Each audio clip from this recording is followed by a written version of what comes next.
Oh, what a day. What a lovely day. It's a pleasure to be addressing the Wake Forest graduating class of 2015. I want to start by thanking the administration and the trustees for inviting me to speak. I want to thank them for giving me an honorary doctorate of humanities. I'm a huge fan of humans. I have to thank them for this thing around my neck. There's nothing you want on a chilly day like today than a nice scarf. And I especially want to thank the university president, Nathan O. Hatch, known to you as Nate Dogg. Natty O, the Hatchet, Hatch Adams, Senator Orrin Hatch, Angel Dust. And I only made a couple of those up. Of course, we mustn't forget the parents, who to get you students to this day have sacrificed so many things, primarily money. I'm sure there are other things they've sacrificed, but I'm going to guess that money's the one they bring up most often. Most importantly, congratulations to you, the class of 2015. You did it! And you look amazing. Although it's a little embarrassing, you all showed up in the same outfit.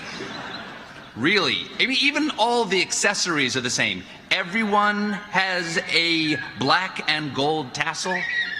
Or is it blue and white?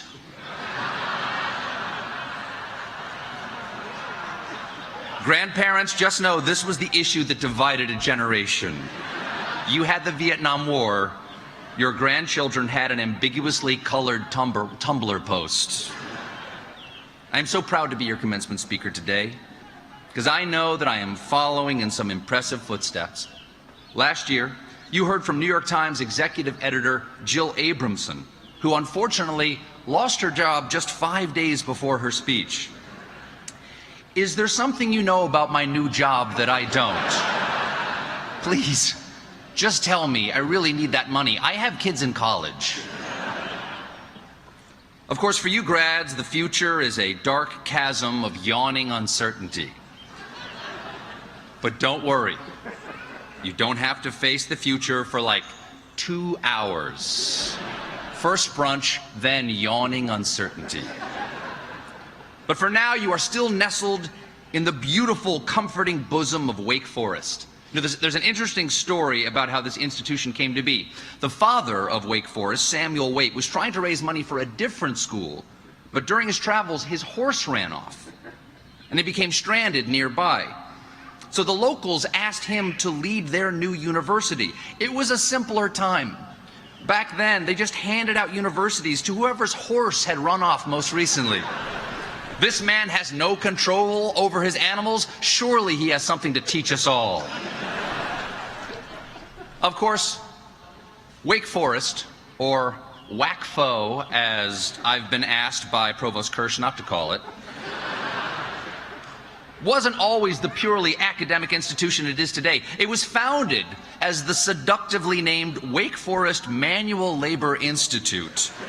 And students spent half their day toiling in the fields. The first class had just 16 students, one of them just 12 years old. But he was a prodigy. He could haul sacks of grain at a college level. Back then, of course, if you didn't get into the Wake Forest Manual Labor Institute, you could always settle for the North Carolina Crushing Toil Academy, which now, of course, is known as UNC. Wake Forest has always been a leader.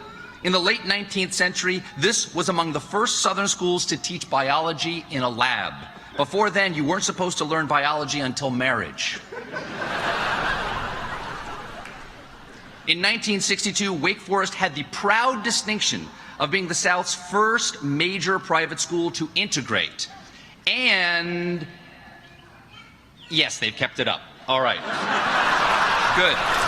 Good. You don't know these days. You don't know.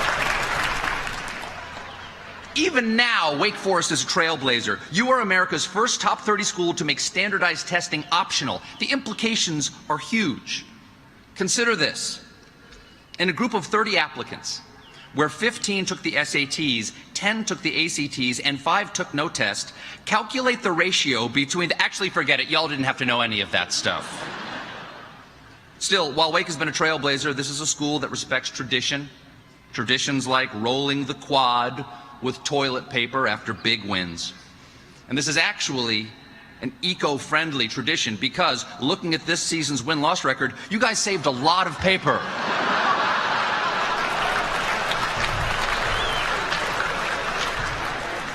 Let me win you back.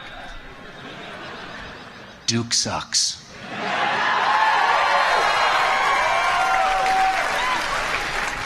I do want to say one thing that I love about rolling the quad. It really sticks it to the trees. I mean, covering a tree with the processed pulp of its relatives, that sends a harsh message. That's like throwing wallets at an alligator or flinging piano keys at an elephant. Speaking of the quad, streaking. Is anyone here naked under their robes? No? Just me. Okay. You are the rare school that not only streaks your quad, you also have a 24-hour live webcam pointed at it. Come on. Naked on a webcam, really? You young people know that's wrong. Those are the kind of pictures you're supposed to Snapchat to each other. You people also have campus traditions that are people. I want to give a shout out to Mr. Dean Shore, the university barber. Is he right there? There he is. Dean actually contacted me first by sending me a Facebook request the minute my plane landed. He's a friend to so many students and a real throwback to a simpler time because when your biggest local celebrity is a barber, you're basically a medieval village. But of all the local celebrities, none is more famous than your mascot, the Demon Deacon. Everybody loves the Deacon. When he rides out on his motorcycle during basketball games, the crowd erupts with a madness that can come only from the passion of true fans or from inhaling motorcycle fumes in an enclosed space. Clearly, Wake Forest has come a long way since it was a labor school founded by a horseless drifter. But as great as Wake Forest is, Wake is your past now. It is my responsibility as a commencement speaker to prepare you for what awaits you in the future. Here it is. No one has any idea what's going to happen. Not even Elon Musk.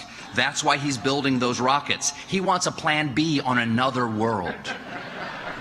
But whatever happens, I think it's entirely appropriate that I'm the one talking to you right now. Because I just spent many years learning to do one thing really well. I got so comfortable with that place, that role, those responsibilities, that it came to define how I saw myself. But now that part of my life is over. It's time to say goodbye to the person we've become. We've worked so hard to perfect and to make some crucial decisions in becoming who we're going to be. For me, I'll have to figure out how to do an hour-long show every night. And you, at some point, will have to sleep. I am told the Adderall wears off eventually. Good luck. But this uncertainty is not new to your generation. The future is always uncertain. The only thing we can sure will happen in 2016 is that we'll elect a new president. And that between now and then, about this many people will run as the Republican nominee. Yes, you are graduating into an election year, which is a technical term for 2 years before an election.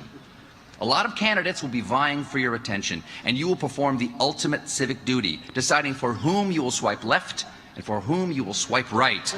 Because I think we're voting on Tinder now. At least the Republicans are. Democrats might be voting on Grindr. I don't know. And with all these people appealing to you, you're going to have to learn pretty damn quick how to tell the difference between hype and substance. So to keep folks from selling you things and ideas that aren't true, you will need a well-calibrated BS detector. And luckily, I'm selling them today. For the low, low price of just $89.95, order now and I'll include an anti-flim-flam travel case. That's Stephen Colbert's BS detector. If you buy it, that means you needed it. And if there's one thing you need even more, It's your own set of standards. It may seem counterintuitive now, but once you leave here, you may miss being graded on all your work. Because when you're out of school, there are no objective criteria for achievement anymore. People my age will sometimes say to you, hey, that work you did, that thing you said, that cause you championed, it's not good. Well, having your own standards will help you weather moments like that. Having your own standards allows you to perceive success where others may see failure. I'm reminded of one famous inventor who was ridiculed for his dream. But flash forward 15 years to today, and do we or do we not now all ride Segways to work? We do not, but they are featured prominently in the movie Paul Blart Mall Cop. And that's good too. Here's another example. Over the years, I have given my work a lot of thought. I have my own standard for success now. I have a pretty good idea of what jokes will get laughs and a pretty good idea of what jokes may be iffy, but I'm going to say them anyway because I kind of like how iffy they are. And those who have watched my show over the years know I have made that decision many times. But having my own standards is why I could keep going at times when no one laughed, or when I thought the person I was interviewing might throw a punch at me. It's also why the epitaph on my tombstone will probably read, well, I thought it was funny. Of course, any standards worth having will be a challenge to meet, and most of the time you will fall short. But what is nice about having your own set of standards is that from now on, you fill out your own report card. So do yourself a favor. Be an easy grader. Score yourself on a curve. Give yourself extra credit. You have the power. You are your own professor now. Which I know is a little creepy because that means you're showering with your professor. But you have tenure. They can't fire you. So I hope you find the courage to decide for yourself what is right and what is wrong. And then please, expect as much of the world around you. Try to make the world good according to your standards. It won't be easy. Get ready for my generation to tell you everything that can't be done, like ending racial tension, or getting money out of politics, or lowering the world's carbon emissions. And we should know they can't be done. After all, we're the ones who didn't do them. Your job, pro humanitate, is to prove us wrong. Because if you don't prove us wrong, then forget everything I've been saying. And instead, I'd like to leave you with a bit of wisdom I picked up from a documentary I saw this weekend, Mad Max Fury Road.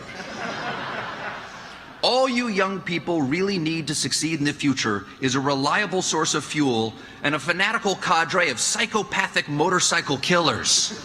May you ride eternal, shiny, and chrome. Thank you for the honor of addressing you, and congratulations again to the Wake Forest class of 2015.